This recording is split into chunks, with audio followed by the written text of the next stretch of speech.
Hi, S ടോക്സിലേക്ക് എല്ലാവർക്കും സ്വാഗതം.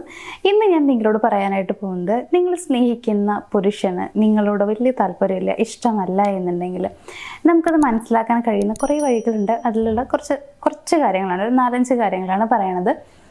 ഇത് കേട്ടിട്ട് നിങ്ങൾ മനസ്സിലാക്കുക, നിങ്ങൾ ശരിക്കും തെറ്റിദ്ധരിച്ചിരിക്കുകയാണോ അവർക്ക് നിങ്ങളെ ഇഷ്ടമാണ് എന്നുള്ളത്.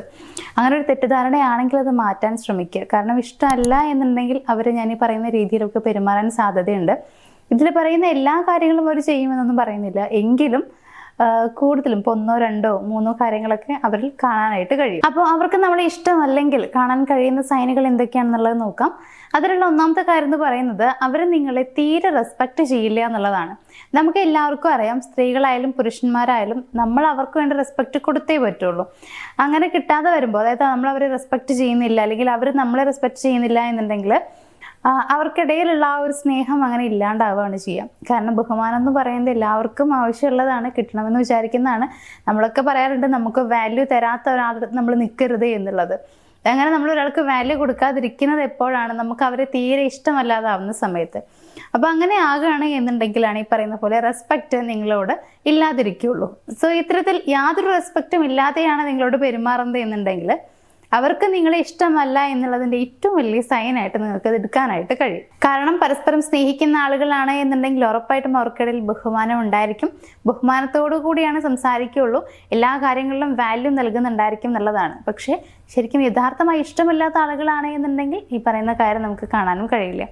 ഇനി രണ്ടാമത്തെ ഒരു കാര്യം എന്ന് പറയുകയാണെന്നുണ്ടെങ്കിൽ, എന്ത് തെറ്റ് സംഭവിച്ചാലും അതൊക്കെ നിങ്ങളുടെ തലയിലേക്ക് കൊണ്ടുവന്നിടും എന്നുള്ളതാണ്. റെസ്പോൺസിബിലിറ്റി ഫുൾ നിങ്ങളിലേക്കായിരിക്കും. അവരുടെ ഭാഗത്ത് മിസ്റ്റേക്ക് സംഭവിച്ചാലും അവർ ശ്രമിക്കുന്നുണ്ടാവുക നിങ്ങളുടെ ഭാഗത്തുള്ള തെറ്റാണെന്ന് വരുത്തി തീർക്കാനായിരിക്കും. ഇപ്പോൾ നിങ്ങളുടെ ഭാഗത്ത് തെറ്റുണ്ടായാലോ അതിനെക്കുറിച്ച് ഇങ്ങനെ പറഞ്ഞുകൊണ്ടേയിരിക്കും, കുറ്റപ്പെടുത്തിക്കൊണ്ടേയിരിക്കും എന്നുള്ളതാണ്. അതായത് എന്തെങ്കിലും കാര്യം ഉണ്ടായെങ്കിൽ അതിൻ്റെ ഉത്തരവാദിത്തത്തിൽ നിന്ന് ഒഴിവാകാനാണ് അവർ മാക്സിമം ശ്രമിക്കാറുള്ളത്. ഒഴിവാകുന്നത് മാത്രമല്ല, അതിൻ്റെ മുഴുവൻ റെസ്പോൺസിബിലിറ്റിയും നിങ്ങളിലേക്ക് തന്നെ ഇടുകയും ചെയ്യും എന്നുള്ളതാണ്.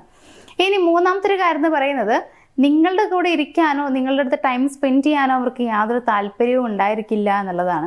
നിങ്ങൾ തന്നെ ആലോചിക്കുക, നിങ്ങളുടെ അടുത്ത് അവർ സംസാരിക്കാൻ വരുന്നുണ്ടോ, കാണാൻ വരുന്നുണ്ടോ, ഒരുമിച്ചിരിക്കുന്നുണ്ടോ, അല്ലെങ്കിൽ വിളിക്കുമ്പോൾ സംസാരിക്കുന്നുണ്ടോ, ഇങ്ങനെയുള്ള കാര്യങ്ങളൊക്കെ കൂടുതൽ പേർക്കും ഇല്ല എന്നുള്ളൊരു ആൻസർ ആയിരിക്കും ഉണ്ടായിരിക്കാം. അതായത് അവർക്ക് നിങ്ങളോട് യഥാർത്ഥമായി സ്നേഹമില്ലാത്ത ആളുകളാണ് എന്നുണ്ടെങ്കിൽ അവിടെ ഈ പറയുന്നൊരു കാര്യം നമുക്ക് കാണാനായിട്ട് കഴിയില്ല. വിളിക്കുകയാണെന്നുണ്ടെങ്കിലും ഒരുപാട് സംസാരിക്കില്ല, വിളിക്കുന്നുണ്ട് വേഗം കട്ടാക്കുന്നുണ്ട്, വലിയ താല്പര്യമൊന്നും ഇല്ലാത്ത പോലെ വെക്കുന്നുണ്ട്, അല്ലെങ്കിൽ തിരക്കാണെന്ന് പറഞ്ഞ് ഒഴിഞ്ഞു മാറുന്നുണ്ട്. ഇങ്ങനെയൊക്കെ ആയിരിക്കും സംഭവിക്കുന്നുണ്ടാവുക. കാര്യം എന്ന് പറയുന്നത്, നിങ്ങളോട് സംസാരിക്കാനോ നിങ്ങളുടെ കൂടെ ടൈം സ്പെൻഡ് ചെയ്യാനോ അവർക്ക് താല്പര്യം ഉണ്ടായിരിക്കില്ല എന്നുള്ളതാണ്. ഇനി നാലാമത്തെ ഒരു കാര്യം എന്ന് പറയുന്നത്, നിങ്ങൾ സംസാരിക്കുമ്പോൾ തന്നെ വല്ലാതെ അവർ ഇറിറ്റേറ്റഡ് ആവുന്നുണ്ടായിരിക്കും, അല്ലെങ്കിൽ നിങ്ങളുടെ അടുത്ത് തന്നെ സംസാരിക്കാൻ അവർക്ക് തീരെ ഇഷ്ടം ഉണ്ടായിരിക്കില്ല എന്നുള്ളതാണ്. നിങ്ങൾ സംസാരിച്ച് തുടങ്ങുന്ന സമയത്ത് ചിലപ്പം മറ്റെന്തെങ്കിലും കാര്യം പറഞ്ഞ് ഒഴിഞ്ഞു മാറി അവർ പോകുന്നുണ്ടാവും, ഇല്ലെങ്കിൽ ആ ഒരു കോൺവെർസേഷൻ പെട്ടെന്ന് തന്നെ ഒഴിവാക്കാനായിട്ട് അല്ലെങ്കിൽ നിർത്താനായിട്ട് അവർ ശ്രമിക്കുന്നുണ്ടാവും. ഇത്തരത്തിൽ നിങ്ങളോട് സംസാരിക്കാൻ താല്പര്യമില്ലാത്തതുപോലെയും അതേപോലെ തന്നെ നിങ്ങൾ സംസാരിച്ച് തുടങ്ങുമ്പോൾ അല്ലെങ്കിൽ നിങ്ങളോട് സംസാരിക്കുമ്പോഴൊക്കെ ഭയങ്കര ഇറിറ്റേറ്റഡ് ആയതുപോലെയും അവർ കാണിക്കുന്നുണ്ടായിരിക്കും എന്നുള്ളതാണ്. ഏറ്റവും ലാസ്റ്റത്തെ പോയിന്റ് എന്ന് പറയുന്നത്, 5ാമത്തെ കാര്യം എന്ന് പറയുന്നത്, മറ്റുള്ള ആളുകളുടെ മുമ്പിൽ വെച്ച് നിങ്ങളെ കളിയാക്കാൻ, നാണം കെടുത്താൻ ഇവർക്ക് യാതൊരു മടിയും ഉണ്ടായിരിക്കില്ല എന്നുള്ളതാണ്. നമുക്ക് എല്ലാവർക്കും അറിയാം, ഏതൊരു മനുഷ്യനാണെന്നുണ്ടെങ്കിലും ബാക്കിയുള്ള ആളുകളുടെ മുമ്പിൽ വെച്ച് നമ്മളെ കളിയാക്കിയ അല്ലെങ്കിൽ വല്ലാതെ നമ്മളെ ഹേർട്ട് ചെയ്താൽ, നാണം കെടുത്തി കഴിഞ്ഞാൽ നമുക്ക് ആർക്കും സഹിക്കാൻ പറ്റില്ല, നമുക്ക് സങ്കടമാണ് ഉണ്ടാക്കുക എന്നുള്ളതാണ്. ഇത് എല്ലാ ആളുകൾക്കും അറിയുന്ന കാര്യമാണ്. ഞാൻ ഇന്ന ആളെ കളിയാക്കിയാൽ ആൾക്ക് സങ്കടം ഉണ്ടാകും എന്നുള്ളത് അറിയാം. അങ്ങനെ അറിഞ്ഞു വെച്ചുകൊണ്ടും അവർ നിങ്ങളെ അങ്ങനെ കളിയാക്കുകയോ മറ്റുള്ളവർ മുമ്പിൽ വെച്ച് നാണം കെടുത്തോ ചെയ്യുന്നുണ്ടെങ്കിൽ അതിൻ്റെ അർത്ഥം എന്ന് പറയുന്നത്, നിങ്ങൾ വിഷമിച്ചാലും അവർക്ക് പ്രശ്നമില്ല എന്നുള്ളത് കൊണ്ടാണ്. അതായത് നിങ്ങൾ വിഷമിച്ചോട്ടെ, നിങ്ങൾ വിഷമിച്ചാലും യാതൊരു പ്രശ്നമില്ല, അവർക്ക് അവരുടെ നേരം പോക്ക് നടന്നാൽ മതി എന്നുള്ള രീതിയിലായിരിക്കും അവർ ചെയ്യുന്നുണ്ടാവുക. അപ്പോൾ ഇത്തരത്തിൽ 4 ആൾ കൂടെ നിർത്തി വെച്ച് നിങ്ങളെ കളിയാക്കാനൊക്കെ അവർ ശ്രമിക്കുന്നുണ്ടെങ്കിൽ അവിടെയും മനസ്സിലാക്കുക, യഥാർത്ഥ സ്നേഹം നമുക്ക് അവിടെ കാണാൻ കഴിയുന്നില്ല എന്നുള്ളത്. ഇത്രയും കാര്യങ്ങൾ അവരുടെ പെരുമാറ്റത്തിൽ നിന്ന് കാണാൻ കഴിയുന്നുണ്ടെങ്കിൽ നമുക്ക് ഉറപ്പിക്കാം അവർക്ക് നിങ്ങളെ ശരിക്കും ഇഷ്ടമല്ല. അപ്പം നിങ്ങൾ ഇനി അവരുടെ പുറകെ ഇഷ്ടമാണെന്ന് പറഞ്ഞ് പോകേണ്ട ആവശ്യമൊന്നുമില്ല, അല്ലെങ്കിൽ അവരുടെ പുറകെ ഇങ്ങനെ കാല് പിടിച്ച് എന്നോടൊന്ന് എന്നെ ഒന്ന് സ്നേഹിക്കുമെന്ന് പറഞ്ഞ് പോകേണ്ട ആവശ്യമില്ല എന്നുള്ളതാണ്. അതേസമയം ചില ആളുകൾക്ക് വരുന്ന ഏറ്റവും വലിയൊരു ബുദ്ധിമുട്ട് എന്താണെന്ന് വെച്ച് കഴിഞ്ഞാൽ, ഞാൻ ആത്മാർത്ഥമായി സ്നേഹിച്ചതാണെങ്കിൽ എനിക്ക് സ്നേഹിക്കാതിരിക്കാൻ കഴിയില്ല, അല്ലെങ്കിൽ ആ ഒരു സ്ഥാനത്ത് മറ്റൊരു വ്യക്തിയെ കാണാൻ കഴിയില്ല. എനിക്ക് അവർ തന്നെ വേണം, അവർ തന്നെ എൻ്റെ ലൈഫിലേക്ക് വരണം എന്ന് ആഗ്രഹിക്കുന്ന ആളുകളുണ്ട്.